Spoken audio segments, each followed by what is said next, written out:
welcome back to my channel. If you're new here, my name is Sandy, and on this channel we talk about all things interior design. Today's interview is going to be with Tamara, my friend. I love her. She's one of my favorite people, and we actually met in design school.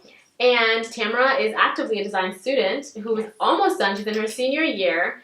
And I wanted to bring you onto my channel because when we were in school, I thought you were so inspiring. The fact that you had like this whole career prior to going to design school, and she has like a whole family. You got 5 beautiful babies and a full-time job and going to school full-time, not no part-time, full-time. And I was just like wowed by you. I was like astounded. And I just thought that you coming and sharing your story and your journey would be very valuable to my audience at home watching us. So thank you so much for being here with us. Well, thank you for inviting me. You're absolutely welcome. I want to start off by asking you, where were you working before you decided to go to school for interior design, and how long were you doing that? Well, I was in the military for 9 years.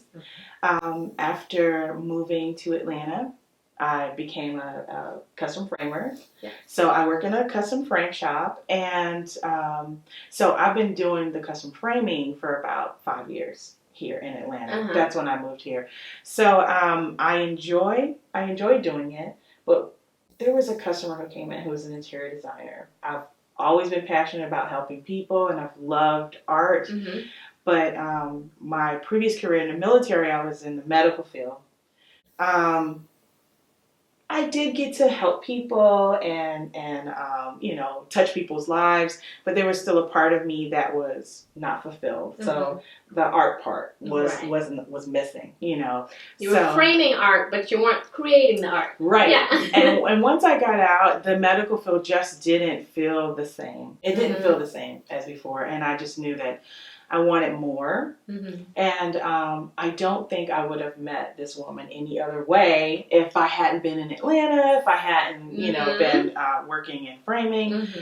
But she came in and she's talking about art, her project, but then also she's talking about interiors and stuff like that. And I'm like, oh my gosh, I just love this. And so this woman, the woman that came in, she was an interior designer. Okay. She's here in Atlanta. She's retired now. Oh, really? She's retired. She has no idea that the conversation that we had sparked my interest in interior design so much that I went and started researching schools. I mean, really. Like right away? Right. The next day, I started researching what schools can I go to? What school do I need to go to? And all that stuff. It was a little intimidating. I didn't have really anyone to go to talk to about it. A little bit. It's a lot intimidating. It is. And so, you know, there are only so many schools in this day. And then what do I need? You know, and with all the different kinds of schools, which school do I need to go to? And that's the whole reason I started this channel. When I was looking up what schools to go to, what do I need, what can I expect, I feel like the information about this particular major is scarce. It is. And the information that is out there is very scattered. There's no centralized place. So you're just kind of piecemealing things together. Yes. And I wanted to start this channel to just kind of help people have more centralized information. Right. Which I hope I'm doing. You are. And be successful. But it's really hard to figure out the things about this major. So if you guys at home are having trouble, you're not alone. We went through the exact same thing. But if I had a channel to go to, or you know, if I had somewhere to go to find out this information, it would have been a little bit easier. I'm just going to be honest, because even though I immediately started looking for information for school, I didn't apply for another month or so, you know. But it would have been helpful to know where to start. But anyway, this interior designer had no idea she sparked my interest, and I feel like if it was like meant to be, because had I not met her that day, how much longer would it have taken for me to make that decision?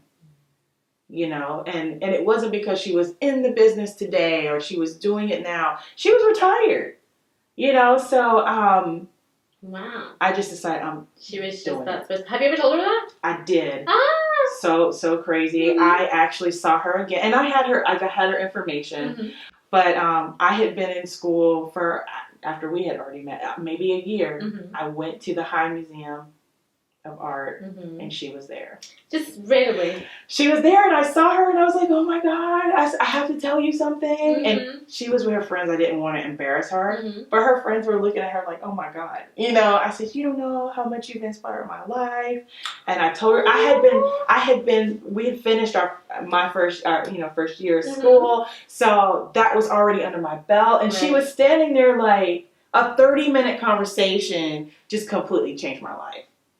Just a 30-minute conversation. I mean, she must have been like, so like, wow, I had no idea. Of course. She was just like, oh my God, I had no idea. But, I mean, that's special. To have that kind of impact on people, like, that's really, really special. And I'm sure she didn't think anything. We do things every day that we're just like our regular lives, and you can have such an impact on people and not even, realize it, not even think twice about it. So I think that's really beautiful. It was beautiful. So would you say that conversation is what gave you the confidence to go back to school? I think so. For sure? I think so. So that's what the driving thing was. It was like a push because I've been thinking about it, and then I was like, oh no, I've got this job, I'm okay, I have a family. What did you ever think that maybe you wouldn't be good at interior design?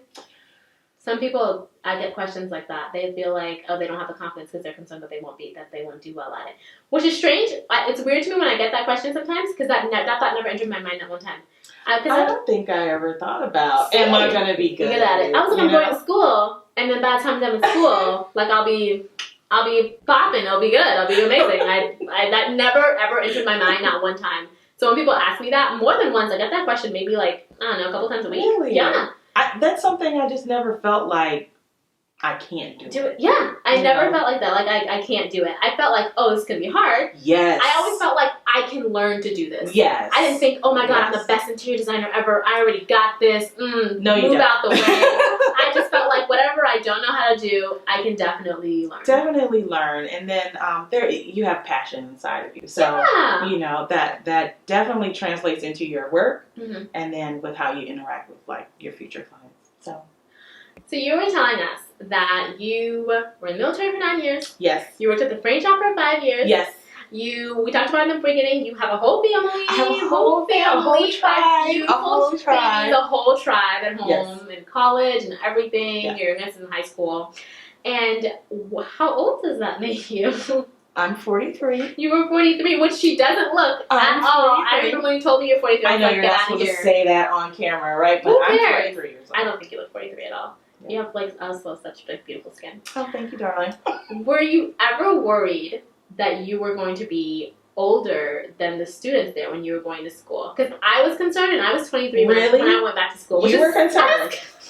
Why? You're like the same age as some of the students over there, most of them. And then I met students who were like so much older, and I felt so silly. I was like, why did I even care about that? Yes, I wasn't concerned about how old I am. Because, at school we went to, there were younger kids, there were, people my age, and then there were people older than me there. So I think having the combination of the different generations of people going back to school, I think it's a positive thing because you get different perspectives.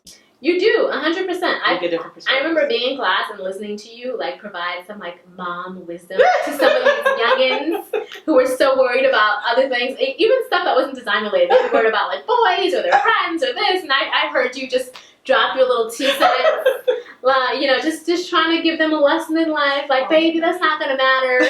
In a decade from now, don't you worry about that boy. Don't you? I've heard you. You're so encouraging and so sweet. My gosh. That's one of the things I really loved about our technical school because technical schools I feel like have a wider range and age range. I agree. For the different students that are going to be there, so you feel more at home. I feel like it's more of a eclectic collection of students. It's not all. Oh, we're 18 years old. But there were some. There were 18-year-olds there. There were some 18-year-olds there, but sometimes I felt like if I had gone back to a traditional public university to go to school, I might have felt a little ostracized, having had my own life experiences and totally different career. Right. Yeah. So I think my video where I talked to you guys about the different schools that you can go to, that's one of the advantages of going to a technical school where there's going to be a wider range of students. And you were mentioning to me earlier that even for the public schools, if someone goes to Georgia State or something like that, the night classes tend to have an older set of students. Yes, so if anyone's worried about that, then check that option out. I really don't think it matters. Just get your education. You're not even worried about those little youngins. It can only enhance. Those little zygotes. You're not worried about those zygotes. There were a lot of surprises for me when I started going to school for design. So I want to know for you, what was the biggest surprise when you started going to school for design?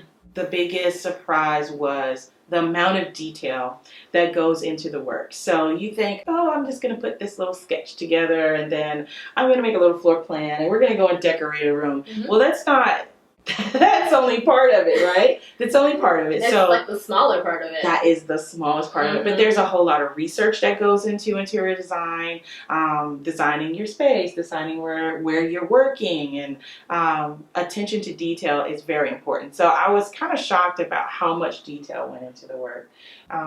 One of the classes that was very difficult, not because there was an abundance of work, but the detailing class. We have to break. Yeah, it's literally called detailing. Yes. So I'm thinking, that's how detailed detailing. it is. Oh, yeah, no. And then the inches, centimeters or whatever. It just inches, a quarter inch, an important. Inch, a 32nd of an inch. So important. Because just think, if you're designing a sofa, it has to fit in a certain space, and it has to be a certain color, and this has to be a certain height. If you don't translate that specifically to the person who's creating it, how is it going to turn out properly? Yeah, because you're in charge of that you're working with, you as a designer, you don't work in a silo. You don't work by yourself. You could work with a custom furniture maker, a woodworker, a plumber, an electrician. They don't know what's in your brain. You have to tell them exactly. Not like a guess, not like an estimate. Oh, it should fit about here. No, it should be 8 feet, 7 inches and a quarter and a 32nd and a 16. You need to get it exact because they have no idea.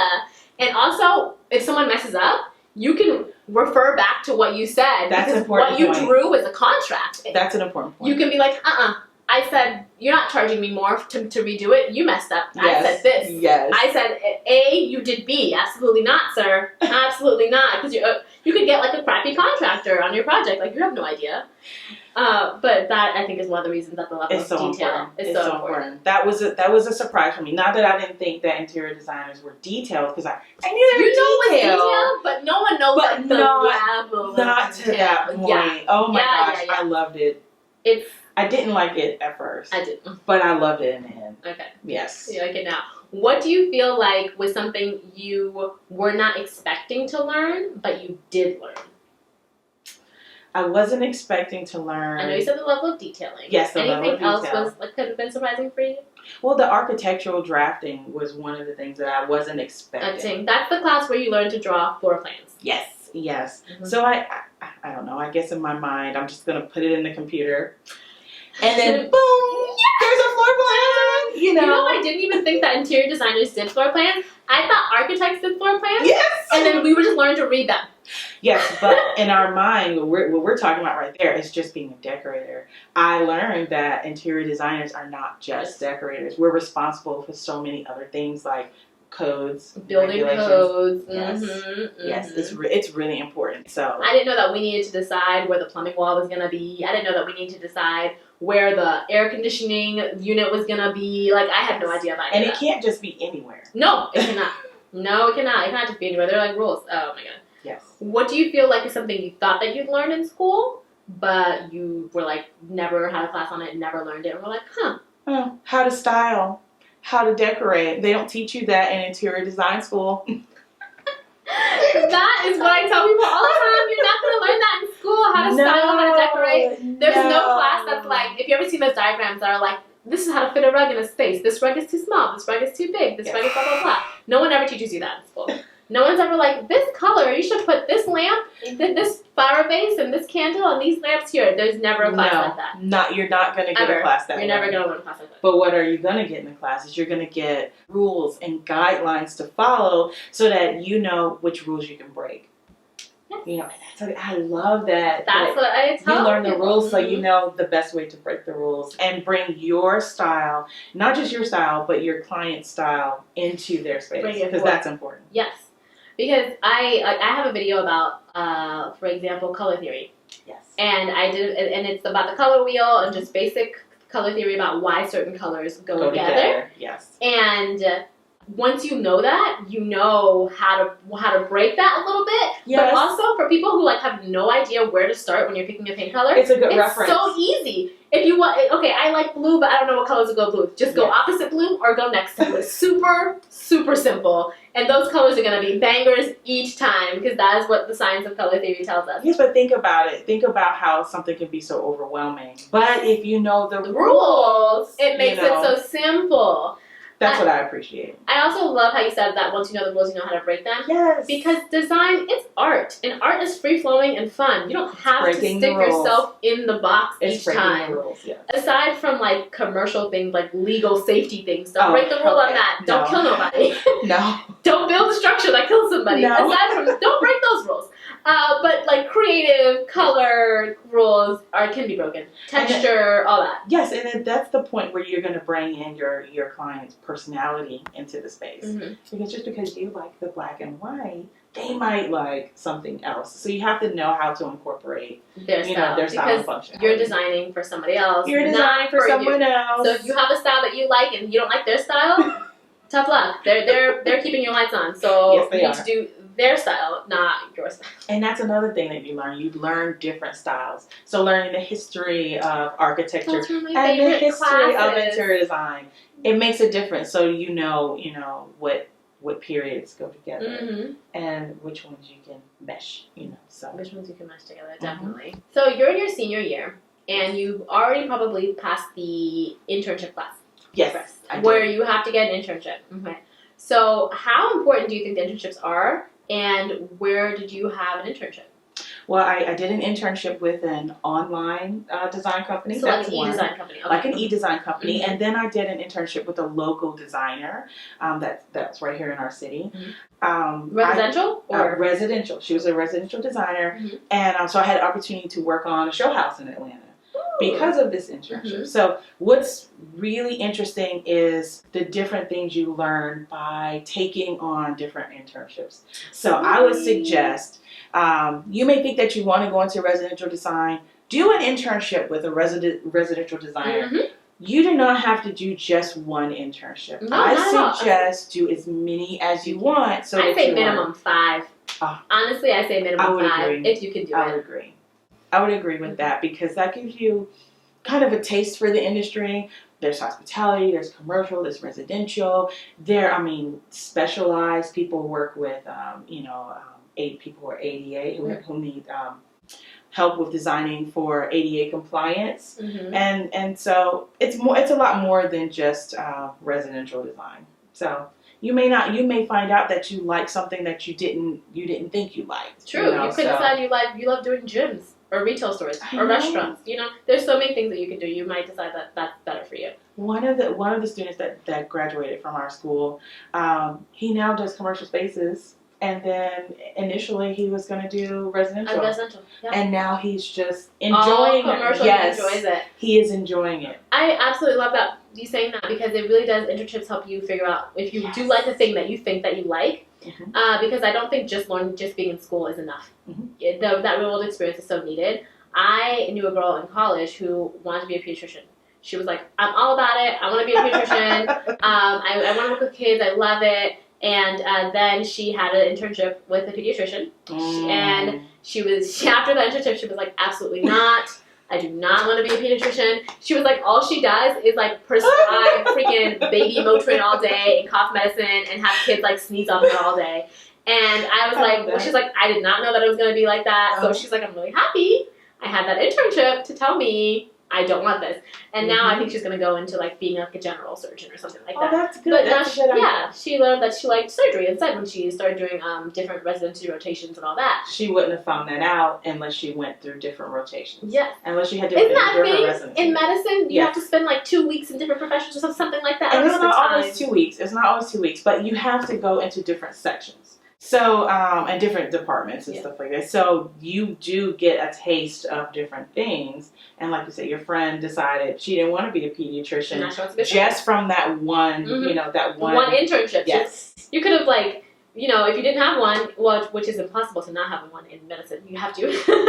But if you didn't have one, she could have, like, you know, ended up doing this job that she could just have liked. been unhappy. And very unhappy. She could have been unhappy. And we do not want unhappiness. No. We try and provide as much information as we can on this channel so that you can pick what's right for you. To be happy. Yes. You mentioned that your interior designer that you interned with, who was doing residential work, yes, that working with her was how you got to work with the show house, correct? Show house. Yes. So show houses, I would consider them kind of like a really big to-do design event. It's pretty big in the community. There's lots of advertising for it. You buy tickets. They're usually for a charity. Yes. And in conjunction with like a big magazine in town. Yes. So how important do you feel like design events are, attending those as a student? I think it's important. You're a student. Even if not a student. Even if you're not a student. But as a student, you get to meet other designers. You can ask questions. They're very helpful. They're not just like, oh, you're just a student, I don't want to talk to you. But you get to meet people in the industry. You get to learn more about what you want to do just by interacting with them. And then you get to know what's going on in your city, in your community. Because every community has different styles, different needs. For sure. Different needs. Not every city needs the same thing. If you're designing in Florida, there's going to be different codes, regulations. There's also places are going to need different things, you know, as far as design goes. Or if you're in Georgia or Midwest, or, you know, it's all different. So mingling with other like-minded people is always a good thing. So it's always so important. You have to know your design community.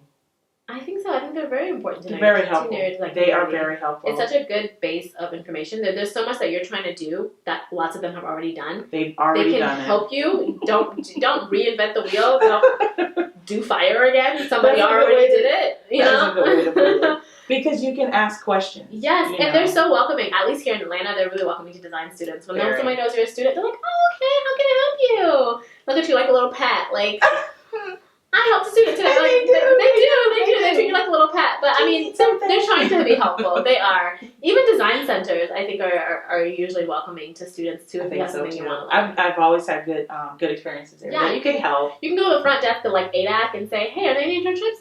And Janet, who's so sweet, at the front desk, she's like, as a student with your projects. Too, and they'll just be like, you know, here's a list, or if they know of anything, you know, they'll give you a resume to pass along to somebody. So get to know your design community. They are important.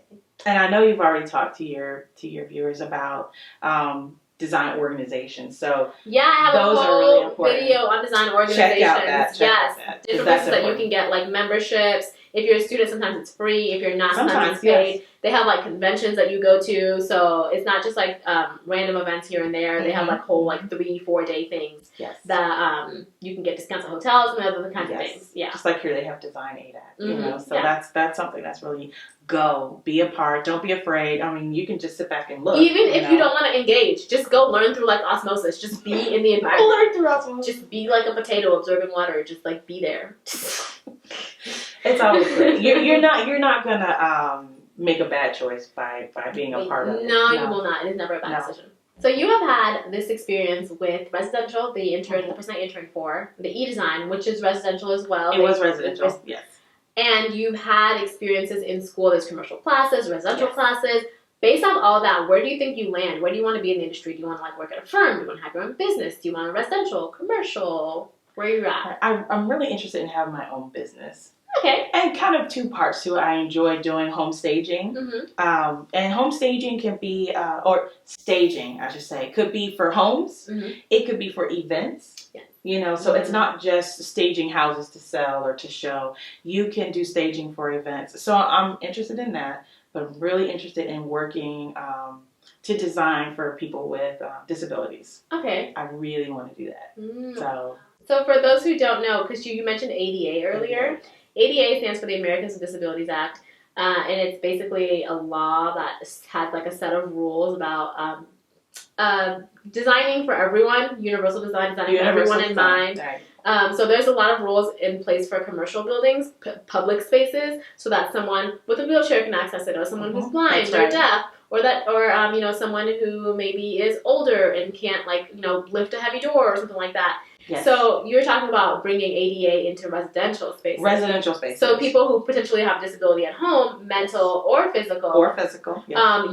You can design your home with your disability in mind or with the disability of someone Yes. else. So if someone has a child at home who has autism, Absolutely. you can do something. Or if you have a grandparents who have dementia, or Yes. there are things, there's like interior things that you can keep in mind It's really important. that help nourish someone in their space, that are in relation to whatever disabilities is affecting them. And that's key is creating a space, like you said, that is nourishing. Mm-hmm. But when you're in your home, it's your sanctuary. It's your safe space. Absolutely. And someone with a disability should have the same space. The same opportunity to have a wonderful space to be in. And that's what I like to do. I know. I would like to touch on an example of that for people as well, because designing for disabilities, I think sometimes sounds like abstract to people, but it could be as simple as something as simple as installing a bar in the shower. Yes. Or it could be for dementia patients, sunlight is really good. Very good. So skylights, instead of having all fluorescent LED, like I have lights here that are artificial. That's what I was looking for. Yes. Artificial lights. Having skylights could be nourishing. Certain colors. Colors are super, super important, especially if a child maybe has autism or has tantrums with other colors. Yes. Lighting and texture become incredibly important. It is. Depending on where they are on the spectrum. Exactly. So those kinds of things are what touches on that. And just because it's normal for us to have clutter in our homes, mm-hmm. sometimes it's not a good idea. You were telling me about a family member of yours. He likes every single thing in order. In a proper place. But we didn't, and this was before I went to design school. We didn't even understand why he had such trouble, at home, with being focused. And then after going to school for a while, I started learning that your space is important, especially with disabilities, mm-hmm. and he's autistic. So certain colors had to be changed. Right.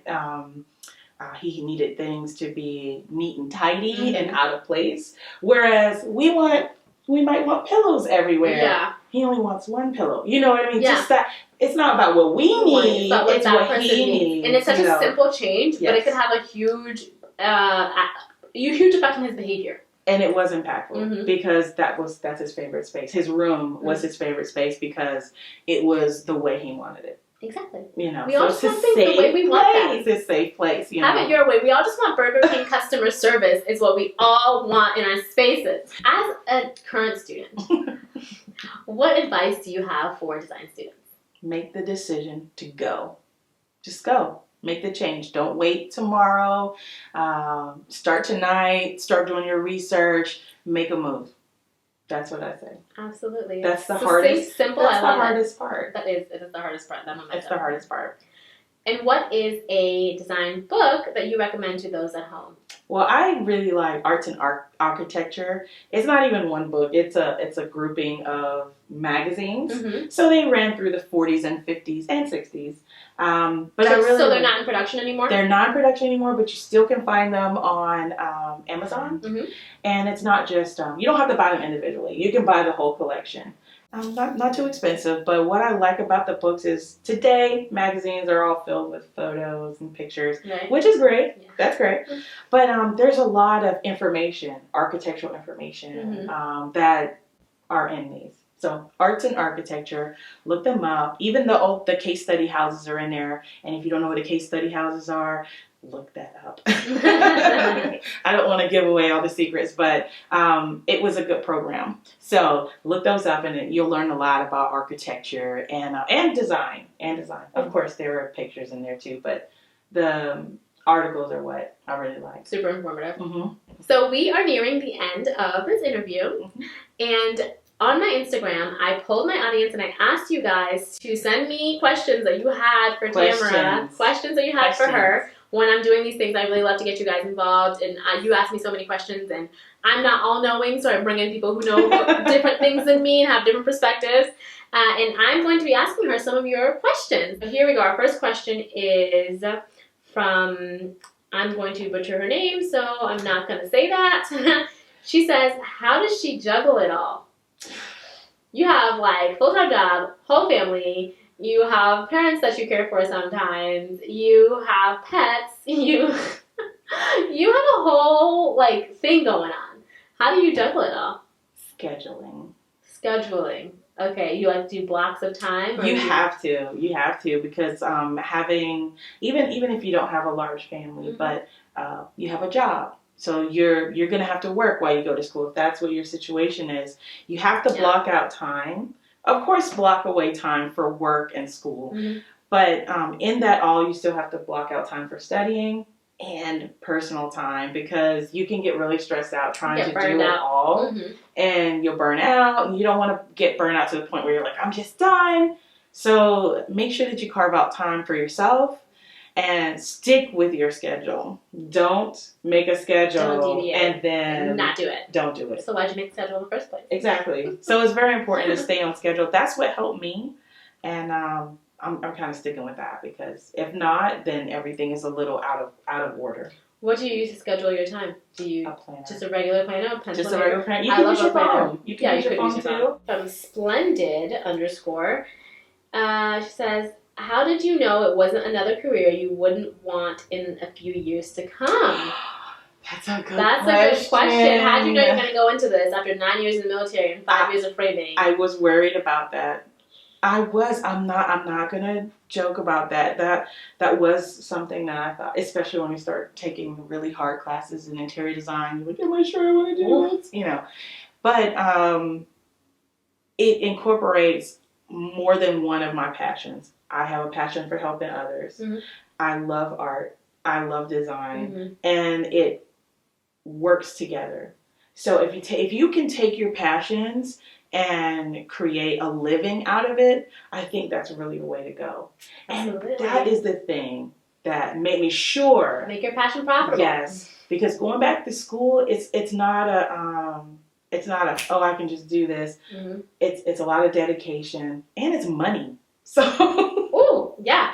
It's money. It's money. If you want to know how much school costs, just check out my other video. Yes. And so making the decision to go to school, and of course you're going to find out how much it is through your research, but going back to school and then being worried about, am I going to want to do this in 5 years? That's really important. So you should definitely, before you take on going to school, make sure you're passionate about it. Absolutely. But because it incorporated all those things that I love, I knew that I'd want to do it for forever.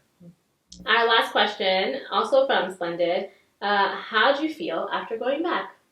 What feelings were going through you? I was scared at first. Scared, okay. I was a little totally nervous. Normal. Nervous. And that's anything you start something new and then you get in class and you're like, you want me to draw what? What do you want me to draw? Do what? You want me to do that? Okay, so then you start to build your confidence when you start accomplishing things. So your professor says, I need you to draw A, B, and C. And then you do it and you're like, I can do this. You know what I mean? Everything's not going to be perfect, but those little bitty things, little small accomplishments, finishing a project, turning in things on time, getting the grade, or being proud of your work, seeing your work really is important too. So you work on a project and then seeing the finished product. It's a big confidence boost. And it makes you feel good. It does. And it reminds you that you made the right decision. I totally agree with you about all those feelings about like being scared and nervous, and then like when your work is good, that's really exciting. But I think we need to change the way we think about scared and nervous. I think we associate them as negative emotions. Yes, they're not. But sometimes they're not negative. Like if you didn't care about something, you wouldn't be scared or nervous. Exactly. But if you care, then you're gonna be scared and nervous. Because it's something that's really important. Yeah, you're gonna have apprehension about it. Yeah. Harness that fear or that energy and bring it in and turn it into something positive. Yeah, sometimes it can be something positive. Yes. I think that's a good note to end off on. That can be something positive. This whole interview has been positive.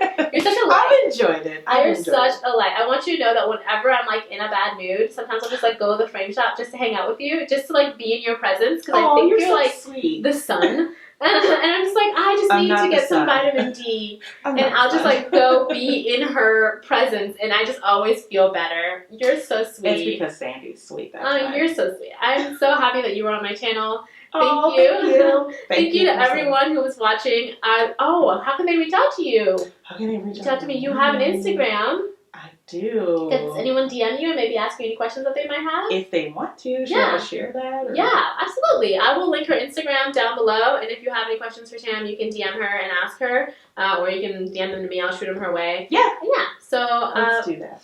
Thanks again for everyone for watching at home, and do not forget to subscribe if you liked this and you want to see more content like this, more interviews, gain some different perspectives. Please make sure to subscribe. Like I say at the end of all of my videos, make sure you put a ring on it, okay? I'm going to take this ring, I'm going to put it over here, because that is my subscription. You're committing to me. Because actually 90% of you guys who watch my videos, I want to fight, I want to square up, because 90% of you guys aren't even subscribed. So you're over here just getting all the goodies. But you're not committing to me. And I take issue. I take issue. So please make me your wife and subscribe.